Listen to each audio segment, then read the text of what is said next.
tempered glass on a case is nothing new. We've been seeing it for the last couple of years, but it's now starting to trickle down to the more budget end of the market with the new case from Corsair, the Spec 04 tempered glass, a revision on last year's Spec 04, so the design is largely unchanged, far from the fact that you've got a big side panel that's made of tempered glass. Corsair have executed this pretty much perfectly, as it looks great, it's not really that tinted, and it's very easy to install, although it's still going to be a little bit more temperamental than a plastic side panel, as if you do drop it, it could definitely end in tears.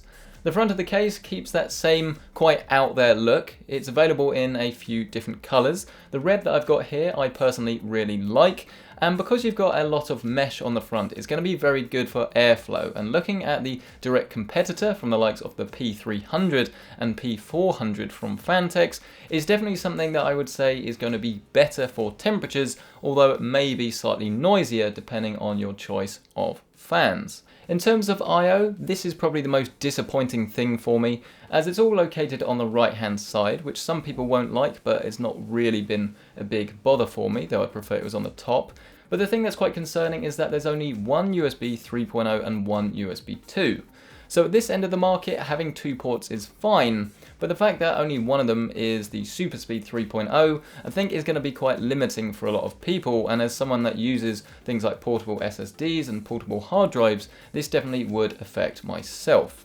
Moving to the inside of the case, you feel like you've got quite a lot of room to build in, although there's definitely a fair amount of limitations. This is an ATX case and you will run into some problems. Things like the cable management holes have to be pre-routed before you've actually put your motherboard in. In terms of support, at the back you have room for a 120mm fan, though only one is provided. The top supports two 120mm fans, but no radiators.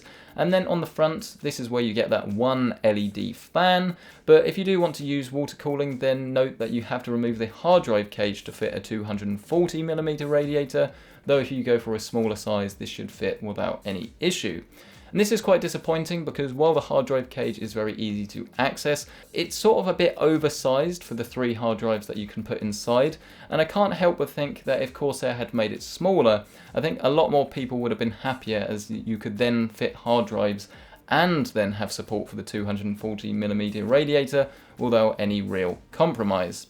Moving to the right hand side of the case, and then this is a slightly flimsy side panel that does actually have a fair amount of room in the form of a bulge so that you can put the side panel back on. And there's no grommets to be found here, so things won't be quite as tidy as they might look on a more expensive case. But there are plenty of holes here, and as I've already mentioned, you do have to pre-route a lot of them to get the tidiest look, but there's plenty of cable management points. And while it's not absolutely perfect, because it does take a little bit of work to get it looking nice and tidy, generally speaking, no real complaints as long as you are organised and essentially think about where the cables are going to need to go before you start. Elsewhere on the case, the other notable things are that there are no removable dust filters other than the one on the bottom, which means that unfortunately you will get quite a dusty interior of your case, and it's a big shame that this step up more premium version of the Spec 04 doesn't come with dust filters on the top, as I assure you this will become a bit of an issue,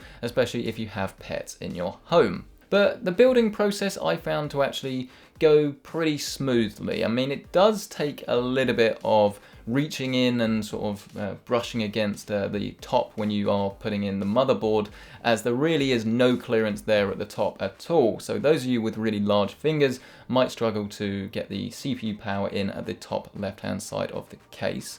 Putting SSDs, this can be done at the back. It's really simple. Just simply screw them in. Though note, you won't be able to do this after you've installed the radiator, so install your radiator after you've done the SSDs. There's no basement here if you haven't already noticed, which means that you're not going to be able to get the absolute tidiest look when you compare it to some of its competition, but you can definitely get a nice, clean and tidy build. This is what I think I've done. The only other thing that I would say that did annoy me during the build process was the fact that the GPU, the way the mount is, it means that you sort of screw from the outside of the case, and if you have a really big card and you have a bit of a shroud on your motherboard, it did take quite a bit of clicking and bending to actually get the card in, whereas if you had a more normal approach with thumb screws, because this doesn't even have thumb screws, I think it would be a lot easier. But I got there in the end, and as you only have to build in it once, it's not really going to be something that would stop me from recommending this case. I think the design is definitely quite edgy, and it definitely looks a lot more out there than some of its competition. And when you compare it to the old and original Spec 04, the tempered glass really does make it look a lot better. And if you're debating between the two, I really think that this is the one to go for, as it will look a lot more expensive, and essentially it will make your hardware look a lot better, obviously as long as you do a good job with its internals. There are quite a few things that do hold it back though. I mean, for most people, I would wager that you're probably going to want to use 3¼ inch drives, which means that you can't use a 240mm radiator unless you make the switch to only SSDs, and as a budget case, I don't think many people are going to be doing that.